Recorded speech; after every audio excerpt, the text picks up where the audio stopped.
here in beautiful Sedona, Arizona. I've been waiting for this moment for years. I'm here with Andy Hnilo. How's it going? So good, so good. We're sitting here in the Alitura flagship location. A vortex in and of itself, I think, on the WellPower podcast. And I get to sit down and talk to you about all things Alitura and Andy Hnilo. Yes. I'm so glad you're here, Kristin. Mm-hmm. It's been a beautiful journey getting to know you. When did we first meet? It was a long time ago. I mean, not so long, but it was long enough. It was like in the inception years, I think, the early years when you were first coming to market. Mm-hmm. And the first time that we met was at the Upgrade Labs in Venice? Yeah, I think. Not Santa Monica, the Upgrade Labs down by the water. That was the first one open, right? I think so, yes. Yeah, not the one in the hotel. Right. Yeah, we met there. You came to give a presentation on a Friday night about your story, and I stayed after like a good student and asked you a lot of questions. Which I appreciate. Yeah, I was like so inspired, and we took some photo somewhere. Oh, I should dig it up. I have you were wearing like a light mint green shirt. I remember the photo distinctly. But you like came and showed up and shared your story, and I was just in a bit of, I was sort of taken aback by it because I felt like you looked so pulled together and you'd been through so much, you know, in the onset of this. And we wouldn't be sitting in this space though, I think, if that whole tragic occurrence didn't happen in your life. Do you want to talk a little bit about that for people who don't know that part of your story? No, you're right. That's interesting to look at it like that. That must have been about 4 or 5 years after the accident, just crossing the street, March 20th, 2011, got hit by a westbound heading vehicle, luckily lost consciousness, got hit in the eastbound lane and run over by another eastbound heading vehicle. A Land Rover and a Toyota Tundra hit me, and I was just in the middle of Melrose, got my clothes cut off me, coming in and out of consciousness at that point. And was just shuttled off to Cedars-Sinai Hospital, where I woke up in an ICU bed with compound fracture of my jaw, 7 broken ribs, and a collapsed lung. Just unrecognizable on a morphine drip. I quickly found out the severity of what I just went through. It was intense, but I had so much love. It's interesting. My family all came down, and my brothers, my sisters, mom and dad, we're very rarely under the same roof, because my sisters have their families for holidays and stuff like that. And it was interesting. We're all in my little living room, 660 square foot apartment in North Hollywood, California. And there was so much love. I couldn't eat. Obviously, my jaw was wired shut and I didn't have any teeth. And I was just drinking, I think, an Ensure, one of those little smoothies. But it was just a beautiful moment. There was so much love there. Once they left, though, I was a little lonely, and I knew I had to, get to work on, repairing myself. I was extremely banged up. Like I said, I had my injuries, but also just coming, out of something that was so like that fight or flight. I had this giddy energy of going through something so traumatic, which is, I don't know what that is, but once that came down, my jaw was wired shut and I was banged up and definitely unrecognizable, but I was alive. And I was so grateful to be alive. I had a newfound, but definitely, I had perspective before that accident, but I had a newfound deep appreciation for life after that. Yeah, and then that transition from the hospital to going home, was there pain meds, and was it just, I can't, it must have been life as you knew it was over and changed for good, because you were doing so much sport before then, if I remember correctly, and you were, I think you were runway modeling, you were doing all the things, right? And so all of a sudden it's here's this man who's got a lot going on with his physical body in life, right? You have everything that you're out in the world doing and on the go, and then all of a sudden it's all kind of taken away, which feels so big. And I was just gaining momentum in the industry too. And I was working as a model and an actor. And that happened. I booked a job in June and made it an outside goal of mine not to tell my agent in San Francisco that I wasn't going to be able to work it. So I just kind of put together this plan. I was living in Los Angeles at the time, obviously. And I went around town to Dragon Herbs, met with Truth Calkins, Sage Dammers, Crosby Ware, George from Jing Herbs, jaw wired shut, just picking their brain, trying to figure out how to build my system back internally. And how did you find these people, though? Were you just I was Googling and asking people questions, or friends, or? Yeah, so I started off at Air One. Oh, yeah. And back then, the tonic bar was like the thing. And so I would just kind of, pick their brains and ask around, describing my story. People were really influential in basically putting together this morning tonic that I did to reboot my system and rebuild and revitalize my blood from head to toe. But one person would give a suggestion, oh, you got to go check out this dragon herbs. Oh, you got to check out George from Jing Herbs. And Truth and Sage and Crosby, I believe, were working at the tonic bar at Air One in Los Angeles at the time. And I would go, they were extremely helpful in putting together basically a superfood meal internally that I began to pick apart to use in the clay mask topically. Yeah. So I was cleaning my system, basically from the inside because you couldn't chew and anything, right? No food. No, But my jaw was wired shut. So just straws and liquids. That's it. Yeah, I was just making this smoothie. The first one I made, I remember I boiled down beets and then put the beets in the smoothie and then drank it through, and I actually threw that up through the wires. Wow. Can you imagine doing it? Anyway, it was terrible. So I took the beets out and made it, without the beets. But yeah, that was a bad move right there. My stomach couldn't handle that. But it was just a complete trial and error from that point on. As soon as I got home, all right, how can I recover quickest? Yeah, I got the wires out of my jaw the Thursday before the Saturday runway job. Friday, I think I got my teeth cleaned and bonded in. And then Saturday, I flew up to San Jose for this Macy's runway show. So it was like an outside goal to get back into the business that I was. Yeah, just a little goal. And I did that, so it kind of like helped me just get my momentum and, knowing that I was getting back in the industry. But the thing that got me back was that clay mask and the power of the nutrition that I was taking, and just the discipline, going on my walks in the evening when the sun came down so the scarring wouldn't be baked in. And it just became an absolute obsession of mine to not only get back physically, but to learn more about my system internally. And my mind was right. I was just excited to be alive. The clay mask was never, Alitura wasn't even a thought for like 3 years. But I would say 2.5 years after that, I was going around town just kind of mixing up this clay mask that I was making that a friend of mine, Kristin, I picked her up from the airport shortly after the accident, and she had seen me before, and she did a legitimate double take and asked what I was doing, and I was like kind of hiding this clay mask at the time, and she asked what was in it. She's like, I want to try it. Went over to her house,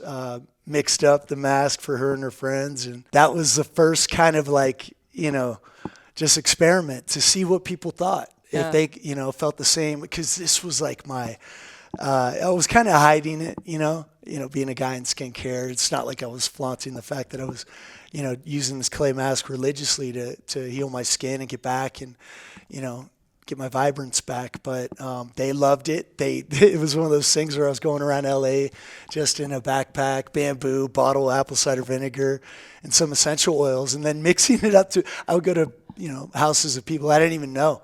And I'm just getting really wordy on the ingredients and really wordy on the explanation on the benefits of the product. But it was fun. It was invigorating. And then I would go off to like my nighttime job or whatever, and all I would ask for is just a little picture and some feedback. And that actually helped me dial down my formula, because I had, way too much kelp powder at that time. So I actually cut that in half because it's a little earthy, as some may know, but if you add some essential oils, it helps with the aroma, as well as some skin benefits and little aromatherapy aspect to it. But that was just my thing. When you take time for yourself, letting that clay mask dry, a lot of thoughts, would go on. I would get work done. So it was a little big self-care aspect for sure. Aspect for that as well. And that was sort of the thing that launched Alitura, I think, in your mind, right? Or just as the evolution of that was this whole entire beautiful line that's here behind us with so many things that I even use myself today. Yeah. But I remember you talking specifically about the mask and being really,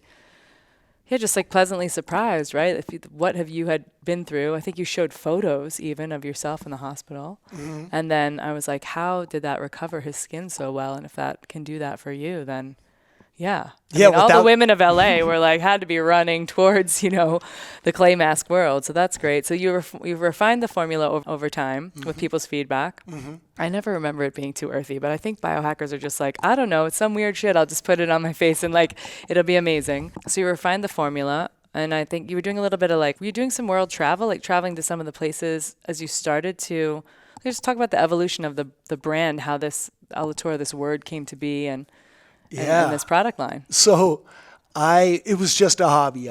By that time, I was back in the entertainment industry and starting to audition a little bit, getting some work, which was so fulfilling. And still doing that on the side, you know. I mean, I wanted to be an actor and in that industry, and I was still kind of just sharing that, going around town and then posting pictures as my little thing. It was just this clay mask that really did help get me back to my feet and to a recognizable form. And I loved it. I never had an intention to sell it. But a friend of mine on Facebook owned a med spa in San Diego and said, I want to try this mask. And so I drove down there a little nervous and did the same thing for her. Her name's Mary. And they took it on board as a clay-based, mineral-rich, nutrient-dense treatment. Like, it didn't have a name, didn't have a company name or anything. And so that was a little victory in its own right. And at that time, I believe I was, right around that time, I troubleshooted Dave Asprey's email address on Bulletproof. At that time, the contact form was like info@bulletproofexec. So I did like d.asprey, dave.asprey, david at, every different combination, copy paste in the same email with the same before and after pictures going, man, thank you so much for paying so much attention to detail in your ingredients, because that's exactly what I did in my clay mask. And what I think, one of those definitely went through, but I think it was to his EA, and they brought me on board as an ambassador. And it's like, thank you so much for supporting our products. And so a couple months later, they reached out and said, we'd love to have you on Bulletproof Radio. That was a pretty exciting and nerve-wracking experience. The first 45 minutes just talking about how I, recovered largely with his products, because I'd never drank coffee before. And I was very appreciative of the motivation I got out of bed, drinking coffee and just getting, And were you using some of the supplement line, or was the supplements not all out? I don't think they were even out yet. Right? Yeah. Yeah, it was just, back then it was chocolate powder coffee, MCT oil. Do you remember the glutathione? The glutathione was there. Legit. It tasted like oil. It tasted like an oil slick. It was so glutathione-ish. Oh, yeah. That I was like, I remember pulling it out of the fridge at my house and being like, oh, here I go with my morning thing. Yep. But it was it felt like badass and legit because it tasted so bad in the beginning. Oh, that was brutal. I remember the big tinctures of the glutathione, putting that under your tongue every morning. It was intense, but I mean, I just appreciated his sourcing and the methods that he went about that. And I thought that's what I was doing as well. Yeah. But I didn't have a product. You had a product, but it was undercover. Yeah. And so he asked what I did for my skin, and I was just like, oh, here we go. So luckily I didn't freeze and just say I was using some clay mask. I mean, I went into big time detail on what I was using, why I was using it. He got such a response from that podcast. So did I. I think I gave out my email address at one point. And it was beautiful. Like, as soon as it aired, February 1st, 2014, I mean, every time I refreshed my Yahoo browser, it was a new set of emails with people from all around the world saying, really sweet things. Right. And then also wondering where they could purchase this mask. And so, immediately I was like, all right, I got to find packaging. So I went to Whole Foods, got those little snapshot containers that are normally meant for like olive oil, peanut butter, almond butter. And I was like, all right, perfect, 50. Brought them to the register. I was like, sir, we don't sell those. I was like, no, come on, man, please. And explained to him the story. And same manager every time. I probably did about 5 rounds of that. They came up with 15 cents for the jar, 15 for the lid. They came up with the price, which is really sweet, by the way. Yeah, for sure. And by that time, crunched. It was golden glow at first, but then I switched it up and made it more, symbolic to Alitura, which is Latin for feeding and nourishing. And your skin being your largest organ, you want to treat it like another mouth. I just felt that was a perfect name for our company. So, just getting that dialed in. The website. By that time, we didn't have a logo, but I quickly, I hired a graphic designer, 2 different graphic designers, a tattoo artist.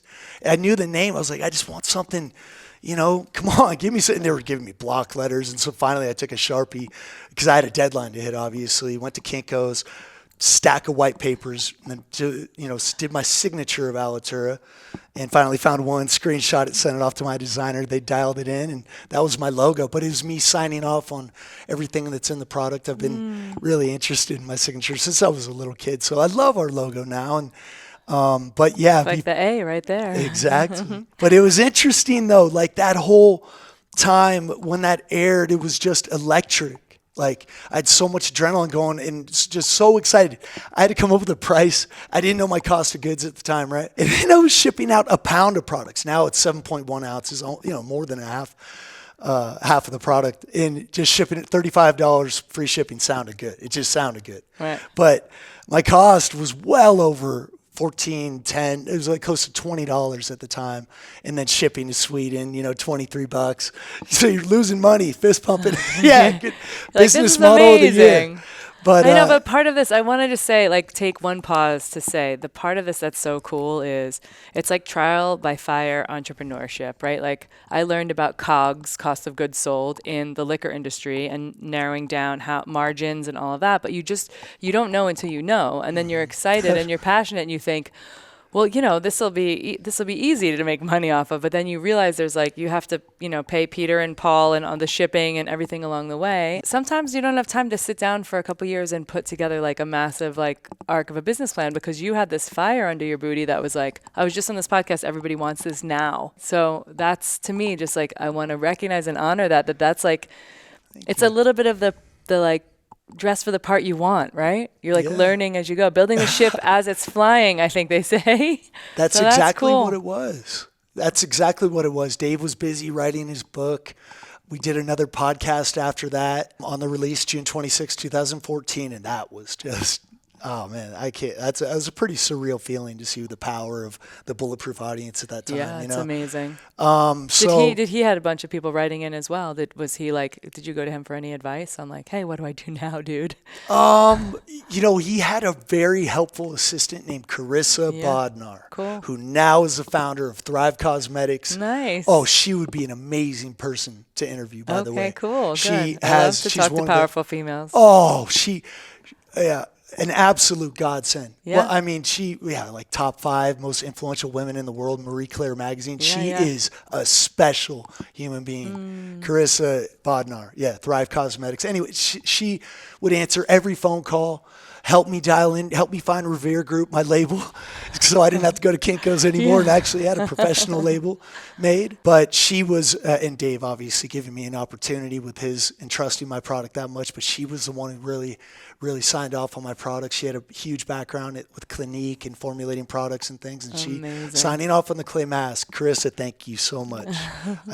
She's absolute sweetheart. So you got to packaging, and then you've got a clay mask, you've got it packaged, and you've got it out into the world, and then is it moving through the online world? Are you still slinging it out of a backpack, or what's happening at that point? So, it was just pure adrenaline because I quit my job. At that point, I booked it just happened this way, but I booked the Oakley Global campaign. So I had a little money that I was able to, because the whole thing with nighttime jobs and acting, they're gold. It's just good to have that supplemental income. Yeah. And I didn't know what was going to go on with the Alitura and the clay, having one product, but I was just kind of following this outside energy in front of me. So I quit my my bartending job, and it was just all in. So on Alitura and I guess modeling, which I still continue to do because I was just still trying to figure out how I was going to pay rent, how this would work. I had no idea. Yeah. But you get a few orders in, then you start crunching the numbers wait, I'm making the same amount that I was at the bar. Oh, this is great. And then the momentum takes off a little bit, but it was huge with Bulletproof. And then building my own email list through MailChimp. I mean, it took months. I mean, I didn't do my first marketing email until my birthday that year. And we launched June. And we just did a buy one, get one free. I was like, oh, wait. So I figured out our first marketing email. And me and my buddy were in his house just going, it was amazing, just doing your first quote unquote sale or marketing email. And then you feel the explosion. Oh, you start building a list. Oh, you hit them with, good informative content and then maybe give them good offers. I mean, you learn the whole recipe through experience. I never wrote a business plan. I didn't really consult with too many people. I kept it very simple in the beginning. Well, you were doing product at your home too, right? Yeah, it was self-fulfilling. Yeah. In my little laundry baskets, would take them off to the the post office, handwriting to and from slips. Yeah. Why didn't I just print them out? My mom had this beautiful idea. She gave them to me. Then I had my, Andy Hnilo 10541 Otsego, North Hollywood 91602. Had these pre-address. So that was a time saver, right? I didn't even think of signing up for stamps.com or Shipping Easy or any of these things. It would have just been, boom, you print out the label and put it on. I was handwriting, adding these little notes. Thank you so much for trying. It was so much fun for me, but looking back, dude, come on. There could have been, there were efficiencies that existed. And then I would wait in line. So sometimes there'd be 10, whereas if you print it out, you just drop it off. Yeah. They scan it. Yeah. But every day I was so satisfied to I made it by 5:15. They close at 5:30 with the exception of Sunday. And it was just, you're in this moment. You're like, wow, it's just so invigorating. I cannot, and I still have that, by the way. Still check the order, still get the little notifications 10 years later. Purely obsessed. We were talking about it earlier. It's rarely do you get a chance to have something that you create and then sharing it with people that have that, that has that ability to affect them emotionally with how they feel about themselves. Yeah, what they see in the mirror. For sure. I know how big of an impact it had on me, just from just transforming back to where I was. And it, to have other people out there that, obviously don't have the unsightly, but maybe something that they don't like, and being able to mitigate that for them. And have them feel better about what they see in the mirror. Fortunately, we sometimes daily get those type of testimonials and that type of feedback, and that just leaves me levitating, man. And that's why 100% why I do this. And I just, we're going to stay the course on that. But it's a very impactful industry that I'm finding out, because number one, you can separate yourself. You have that control as formulators and business owners in your formulas. I can control what I put in my products. So knowing I have that say in every single ingredient that goes into it, luckily it's easy. It's fun for me, because it's the number one component of Alitura is what separates us is the ingredients and the love that goes into it. Period. Yeah, you always show up with pure energy. So I'm not surprised with every single one of the products, and the excitement of the line has been growing. Yeah. Seeing it. The meteorite scrub, seeing the pieces, pieces of the puzzle all come together, that some things you concepted years and years before and are just coming to fruition now. And so that's really a beautiful. And just for people who are listening to this or seeing you and haven't tried anything from Alitura, I've been using the brand for so long. I started with just the water and the clay mask, and then I went to the apple cider vinegar, and then the roller, and used the derma roller, and then introduced it to my sister, then my mom. Over time, it served me well. It served family and friends well. I was on a trip in Greece one time. I had just gotten a new bottle of gold serum. It wasn't even deplasticked yet. And a woman in the trip to Greece had some real crazy skin reaction, breakout, something from, I don't know if it was the toiletries at the hotel or something at the beach, sunblock, something. And she was like, oh my gosh, we're on this trip together. It's 15 women. And she, you want to just look pulled together and fabulous, and everyone's taking photos. And she was trying all the things for a day or so. And I just went over to her room and gave her the bottle of the gold serum and was like, don't just water and then this and just see what happens. And you know what? It cleared it up. I'm not wild, surprised. So amazing. That gold serum is that's the secret. That's the secret sauce right there. It really that's is. Wild. Yeah, and I find out more and more, about stories because it's meant to specifically target as a concentrated moisturizer from an anti-aging aspect. Yeah. Over time to heal and hydrate the skin. But as far as the bee product components in that formula and how healing they are, finding out scientists are finding out more and more about how molecularly complex bee products are. And by bee products, you mean hive products BEEBs, just so people know it's not B vitamins, but it's BEEBs. Yes, beeswax, propolis, royal jelly, pollen, honey, obviously. It's just, it's Did you ever think you'd know so much about all of these molecular components, ingredients, all of this? No. So fascinating. Yeah? No, but I'm a stat rat. So I'm meaning statistics. If I'm fascinated about something, I'll go into the weeds, you know what I mean? Yeah. So with the ingredients and obviously in formulating, Yeah, luckily it's translated into something worthwhile rather than baseball stats or Yeah, stuff. But yeah. like just the memorization, having that numerology or just like being specific with numbers and detail oriented. It just that obsessive mind really does help me out with formulation, ingredients, memory, sourcing, finding alternatives to the commonly used ingredients, and just seeking knowledge, Yeah. all encompassing. Yeah. I want to go back to something you said earlier about like, oh, when I was taking my clay mask around, I was like, oh man, in skincare, don't want to be exactly that guy. And now cutting to you doing like clay masks and derma rolling and all the things all over Instagram. And really, I think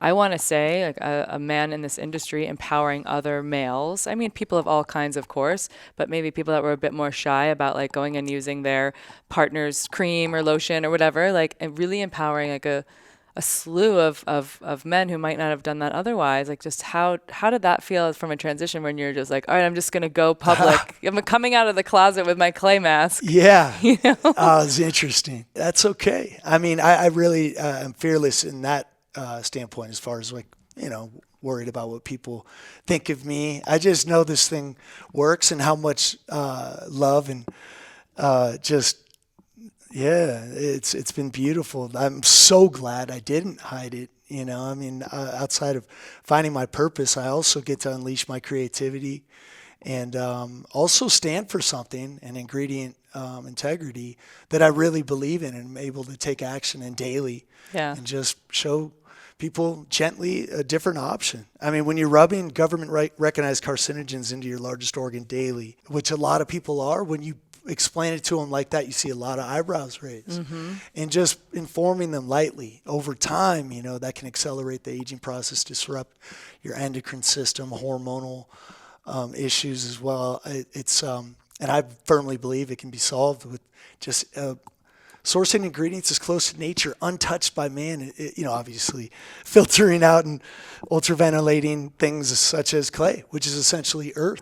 And I think there's a big energetic component to that. I mean, I'm finding out so much more retroactively too about my personal why and what I've following that heartbeat. I mean, I used my first clay mask when I was 21.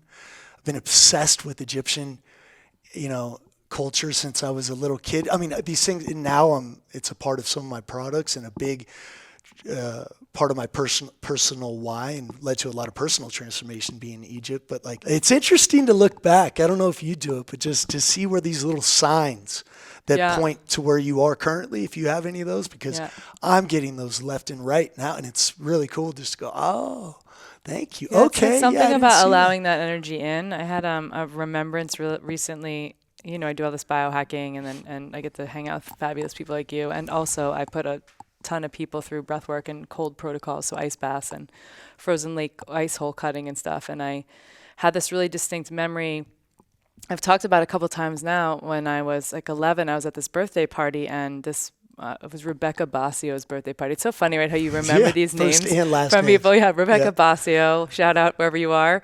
Probably Long Island, I guess. I went to her birthday party, and I was like kind of night owl-y. Like my dad was always a night owl, so I felt like I think that there's like I mirrored that a bit. And I hated getting up for school in the morning. I mean, and kids usually hate getting up for school, but I was like complaining to her, just saying, hey, Rebecca, I really hate I have to get up in the morning so early for school. I wish it was later, or whatever I was saying. And she said, you know what I've been doing? I get up in the morning, I run the faucet really cold water, and then I like splash my face or stick my face in a sink full of cold water, and then I'm like just up. It's like changes the whole day. Like I just go to school and I'm like, I don't even think about being tired. And I thought, all right, well, I'm going to start doing that. And I started doing that. And I did that for like the better part of that whole school year, and really noticed that.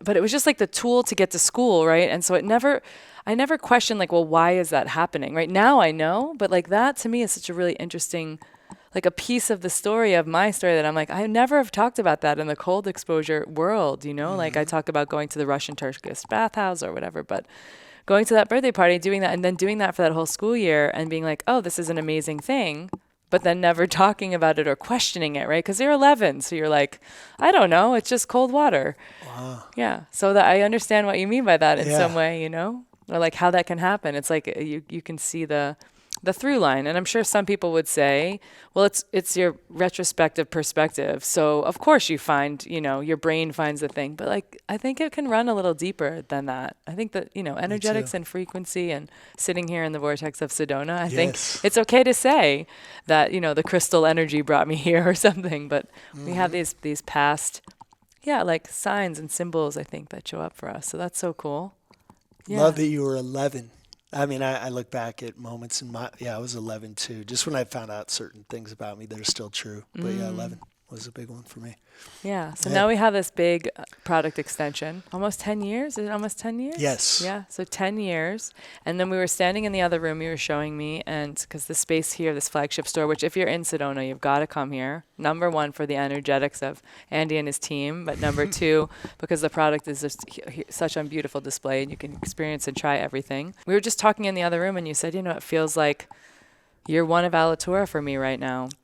And I want to talk a little bit about why that is. And I want to talk a little bit about, after you got through this monumental life transforming, I never even like to call it a car accident, because I feel like it was way more scary than that to me. Like, just so glad that you're here with us now. And it just feels like what a wild tragedy or talk about fearlessness to be able to break through to the other side of that. But so you went through that, you transformed, you met all these great people, you shifted from industry into this business where you're doing, skincare for people and making people feel incredible about themselves as they age. And then over the last few years, some things have been going on in your life that really continued to transform and change you again. And I want to, as someone who is like texting you and bearing witness to that, and I mean this with so much love, I want you to talk about this a bit, because we're all on a journey and shit shows up, and sometimes it's showing up for our greater good. And I want to hear the things that have been happening to you over the last few years. I went through a period from 13 to 18 years old of complete sobriety. And then at 18, a few things happened and I got back into drinking alcohol again. And then for 23 years, it was managing and getting out of, just a pretty intense. I mean, I would work very hard as an athlete in anything that I do, but also there's a celebration component to, I had a lot of exciting things that I was knocking down, a lot of things that I was accomplishing, and a part of that was celebrating, and I did have discipline, extreme discipline in that, but I knew, especially when I was starting Alitura, that it just kind of started to eat away at me a little bit, having our slogan being Radiate Health. And I was still working. I mean, I was in the best shape of my life, but still I knew that I was, overdoing it with substance, being alcohol, and just kind of putting it away. But the thing that bugged me the most was just like not being congruent with my messaging to others. Even though it was kind of like my private life, and I'm allowed to go out and everybody has a drink, whatever. Yeah. But last year, I went to Egypt, and there were some personal things going on with like different betrayals, and temptation was coming into play even more than it ever had been before. I was living in Las Vegas at the time, didn't know too many people, so after stressful weeks or whatever, I would start drinking and then go out to the Strip, and that led to a lot of bad decisions, and went to Egypt to try to find some clarity. I was in London speaking at the Health Optimization Summit, and I was only 5 hours away from Egypt, and something was like pulling me to Egypt. Like it was it was interesting, just like deep inside, like pulling me to Egypt, literally physically. I mean, because I had to get back to work, but so you didn't plan to go to Egypt when you were in London. You were just there, and you were like, I feel like I need to go. Yeah. Pilgrimage. Yeah. And so that was a very, very intense trip to Egypt, which I'll write about one day, but just pretty dangerous. And I was putting myself in pretty dicey situations. But you went solo. You went on your own. Yeah. Yeah, I always travel alone. And then, but I went to Saqqara Pyramid and basically just got on my knees and prayed for balance from substance and to rid my life of deceptive people, manipulative people, just not my kind. And that led to like just like an intentional gauntlet last year, I feel like, and just putting me through an absolute crisis where luckily I was able to come out of December 25th, 2022 is when I made a decision to get sober from alcohol. But I came to Sedona here where we are just to kind of clear my head after treatment. I went to treatment up in Colorado for substance abuse. And after that, I came here because I didn't want to go back to Vegas. I just planned on coming to Sedona for a 3-day trip. I had heard a lot about Bell Rock and being a very transformative, powerful place on this planet. And I climbed Bell Rock without the trail, just kind of free climbed it up, started to drizzle at the top.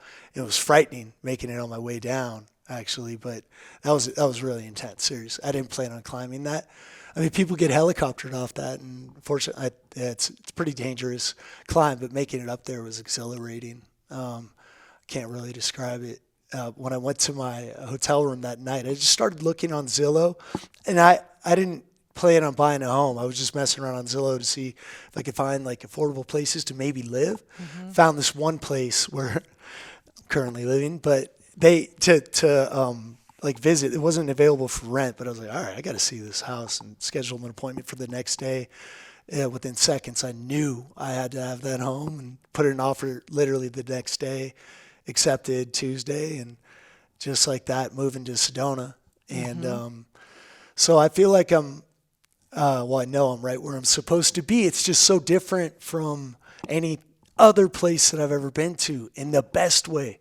Just like, I mean, for those, for the first few months, because I had a physical dependency there towards the end, which is really, for someone with discipline and mental strength, that was difficult to go through, very difficult. Yeah. But, you power through that, you get back in the gym, find things like AA has helped out a little bit, but mostly I swear it's been the mountains and some type of spiritual energy outside of me, which is what that tribute to my higher power refers to. Yeah. I mean, I've become extremely close spiritually with Thunder Mountain specifically, which is hopefully you can come by my house and see. Yeah. But it's just these are my friends, the mountains, those rocks speak to me. And I went back to Egypt this year and Petra and Peru, Machu Picchu, just to give thanks for being where I am now, spiritually, and just, oh man, I mean, yeah, because I just passed 10 months sobriety from alcohol, and it's not even an option. I'm just so grateful that it's like something has switched in my, inside of me. Yeah. And were you in Chicago for a little while? Yeah, I was in Chicago. Yeah. Yeah. Chicago, LA for 16 years, Vegas, San Francisco Bay Area, bigger cities.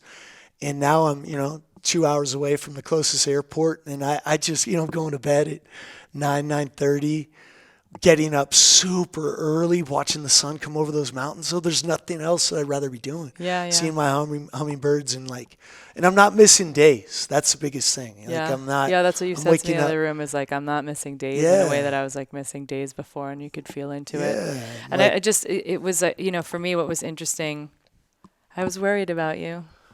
I was like, this man's such a love, and like I know all of the vibrancy you bring to everything you do in life, and I was worried about you because there was a few weeks there that was like relatively public stuff going on, navigating social, and I think people reaching out to you, and I don't know the whole part of the journey, but do you feel like support network showed up and people were like, hey Andy, like we're throwing you a lifeline, come and talk to us about what's going on, or were you kind of resistant to that and you wanted to unwind it yourself from the axle on your own? It was a lot of that. Yeah. But I was listening to people all around the world reaching out to me.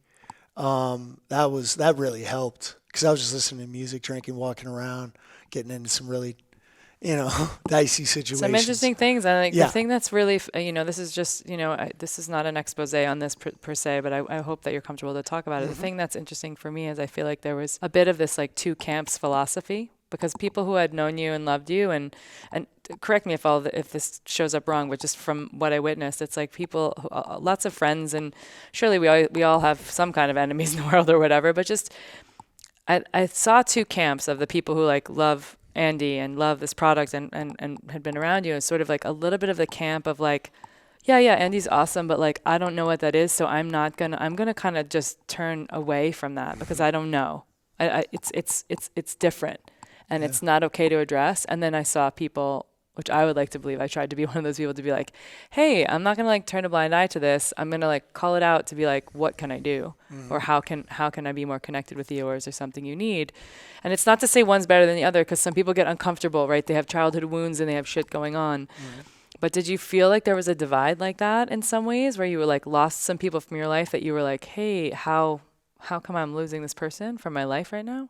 Exactly how I felt. And I'm not saying this is right or wrong, but I just, I needed somebody to listen to me, because what I went through in Egypt and what I was going through right there with the different betrayals professionally, they were real. Yeah. And it was intense. A lot of people would have lost it. Yeah. A lot of people would have. Yeah. I mean, I was just, and I just need someone to talk to. Yeah. And I couldn't get that seriously. I'm not trying to say, but it was interesting. I did a lot of writing because I was drinking a lot, you know what I mean? So I guess I quote unquote understand why people wouldn't want to be there and hear that. But yeah, nobody came out. I think my dad came out in November, but it was just me navigating, which is what I prefer. But, I do have some feelings about different treatment facilities. And I think that's a whole nother discussion that could lead some people down a bad hole if they're in a financial rut or whatever, which a lot of these treatment facilities had unclear accounting. But that's another subject. But either way, I put myself in that. Yeah. And luckily, with my faith, I was able to get out, and definitely stronger now because of that. But I'm pretty proud of just how I navigated that, because I know what I went through. Yeah. Oh, and yeah, and also I think it's like a testament to some of the treatment facilities when you can get some space and take a break, and then also like to this place that you are right now, which feels like, and I don't just mean you as a human being, but I mean in Sedona, in a place that feels like nature can hold space for you. And that I found that, I'm doing this, like I'm 42 days into van life. For the plan is a year. We'll see. I may just like shack up in Sedona, but I'm a different person when I'm getting out into nature for hours and hours every day. And it's not every day in the van, because there's plenty of nights I'm sleeping in like a Planet Fitness parking lot. So it's not all glamour, but the times, especially when I did the whole Pacific Northwest, and I could like literally be the van down by the river and wake up in the morning and swim in the river. And with like initial constructs, like I thought, oh, I'm going to go swim in that river. Is this allowed? Like what? Like it's not a park, or it's just, it's like a beautiful river. Of course it's allowed. But there was like, I had some moments that I was like having a sensibility of a little fear, or like, oh, well, there's a fisherman down there in case the current carries me away. Or there's just like, we get so turned off. I mean, just switched off from being in big constructed cities. And then like, even when I went to Austin, I thought I'll hike more. And you go on a hike once a week. It's not more, right? You're still in a house. You're still in a little bit of a concrete jungle.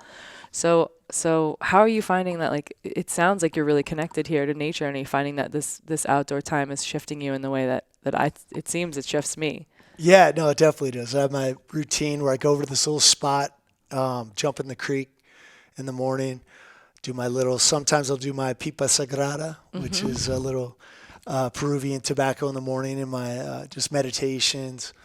And then I'll go to the gym, hit the sauna, coffee, and then that's just part of my morning routine that just gets me going. And then being obviously outside in the nature, having the sunrise, getting that good early morning sunlight. And then just the mountains, just being around, the energy really is thick. I live in the heart of, like, they have the chakras of Sedona. So my house is literally in the heart chakra of Sedona. Anahata. And I have yes. Yeah. Yes. And exactly. I love that word. And it's also a name of a woman out here. I forget her last name. I need to meet her. But she runs like Shine Sedona, I think, Anahata. Cool. Am I right? I think that's her. I heard a lot about her. Hope to meet you one day. And But yeah, and then I have all these twisted junipers around my home. Twisted junipers are supposed to signify vortex energy, and they're all around in a perfect triangle on my property. It's really powerful. I mean, there's a big, a big idea of Sedona having such powerful vortex energy. I mean, but when I'm home, like it's thick. So it was a little eerie at first, Yeah. and then just becoming friends with it. And then just seeing the magic that happens around you all day while being in that home. Yeah. I'm right where I'm supposed to be. So Yeah, that's awesome. I'm grateful. Yes. What's to come next? You talked a bit about, you briefly said to me right before we made the mics hot, you said, I feel like I'm like, because you had posted something about how you were like a bit of a lone wolf, and I'm always like, you are a bit, and also there's more to you than just that. And so you said to me, maybe there's things that are starting to change in who I am and transformation that's happening now. So I talk about like you feeling like you want to be more connected, extroverted, getting out into the groundswell of people again and conferences and all that. Oh yeah, no, I love conferences. And I'm looking forward to meeting more people out here. But I mean, I'm definitely growing into like a new version of myself that I'm liking, and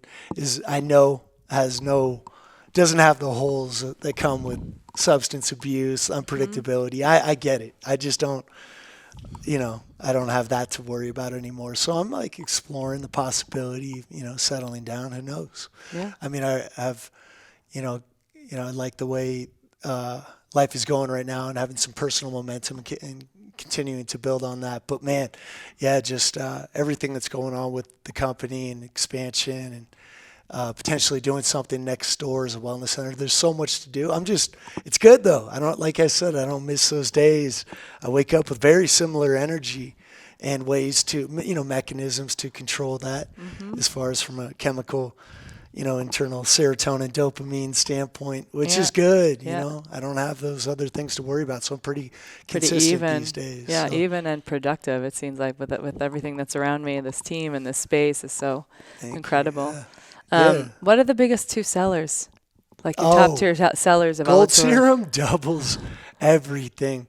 It would be Gold Serum, Night Cream, Meteorite Scrub, Pearl Cleanser, Moisture. I mean, all of our products, the top three, I would say, Gold Serum, Night Cream, Pearl Cleanser, Moisturizer, Meteorite Scrub. Yeah, They all sell pretty equally right after the Gold Serum, but the Gold Serum is, that's a very popular product. Yeah. It is awesome. It's awesome. Unique.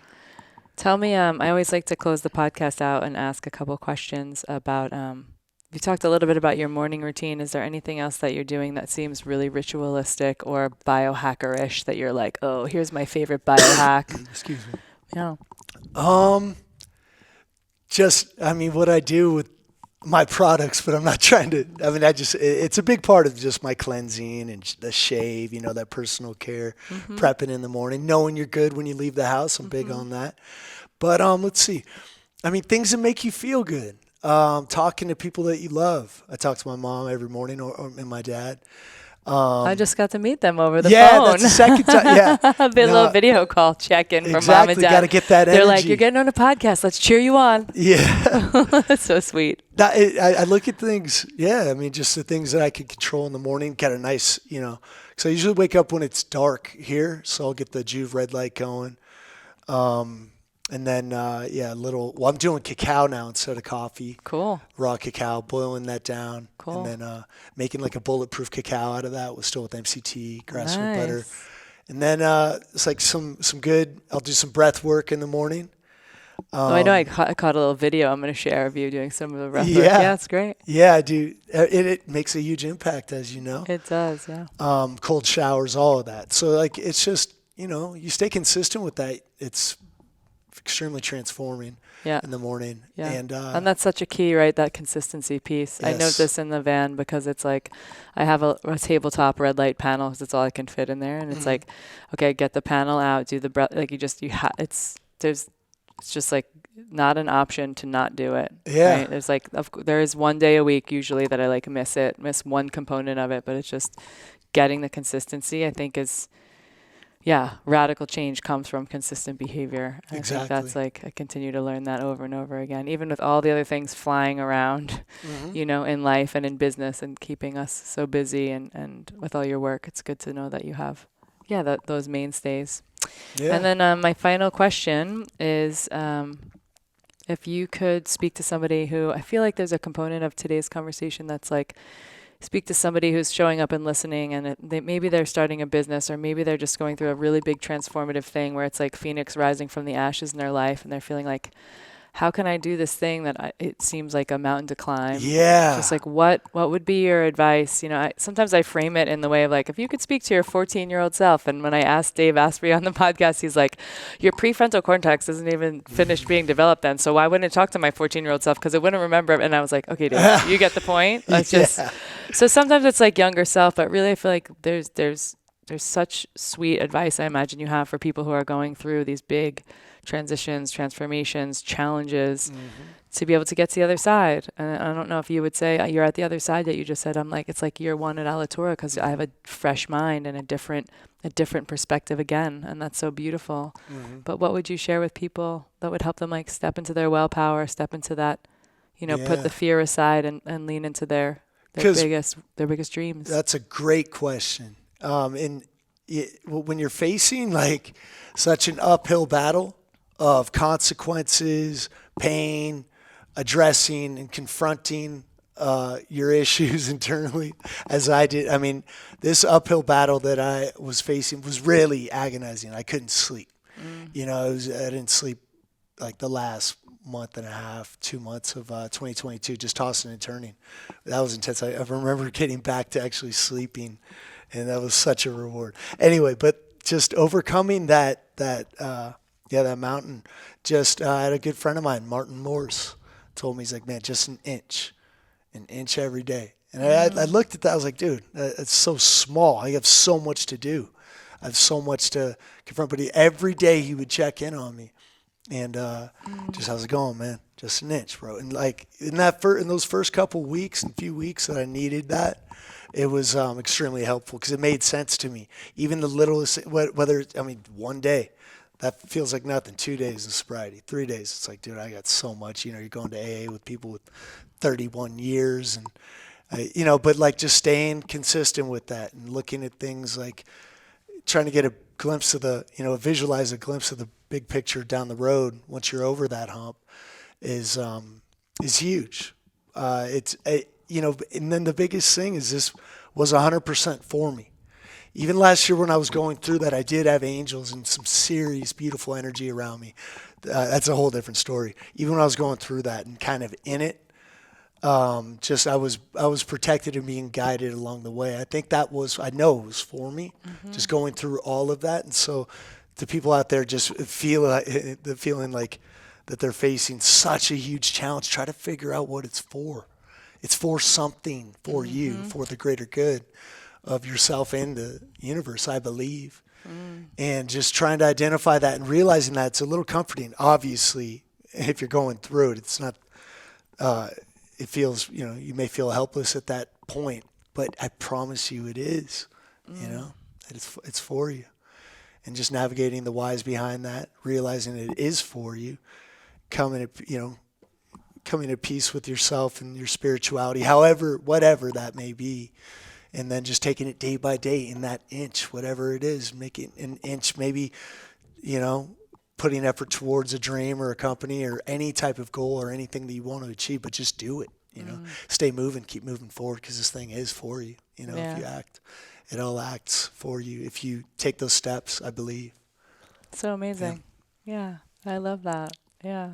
I just want to, I'm so glad that we got a chance to sit down together. Yeah, I'm like a fanatic, a super fanatic of all of your products and the care and the love that goes into it. And the more I've gotten, little by little, we get to know each other at conferences, all the way up until today. And it's just like, it's commendable, the work that you are doing here, and also the work that you're doing on yourself. It radiates from you. It really does.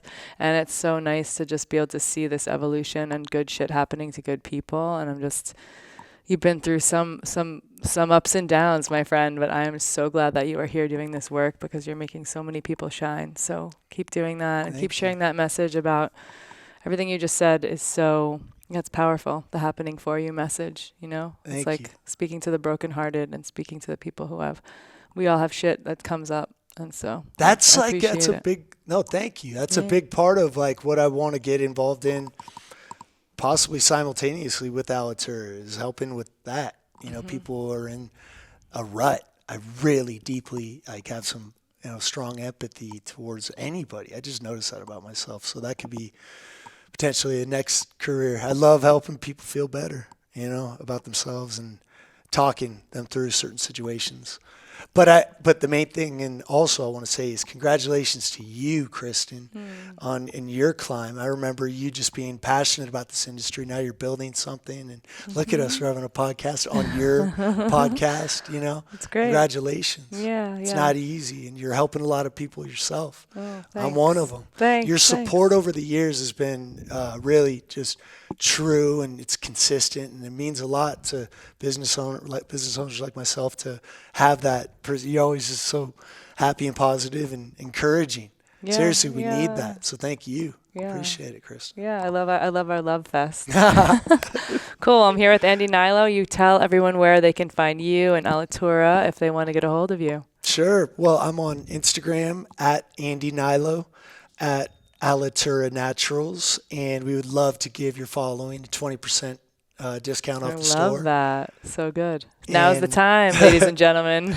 We'll just call it WellPower. Yeah? Yeah, we'll call it WellPower. 20% off the entire store at alitura.com. That's alitura.com. And if you have any questions, by all means, reach out to me. It's myself and my social media team responding to messages, but we love what we do and have, are here if you have any questions on the products, formulations, or just want to chat skincare, recovery. Amazing. Anything. I love that. No, I'm very grateful to be where I am and in this headspace, and we want to stay the course here in Sedona. We're right in the heart of I don't know. It's what led us here. We're supposed to be here right down the street from Bell Rock. When you sit down on the steps right outside, like just above your head is the top of the peak where I climbed. Like, it's just very interesting how these things opened up and are we're just growing to a path that was laid out for us. It's really interesting how that works. Yeah. Meant to be. Yeah. Cool. Clearly. All right. Well, more to come from Alitura and Andy, and thank you so much again. Oh, thank you.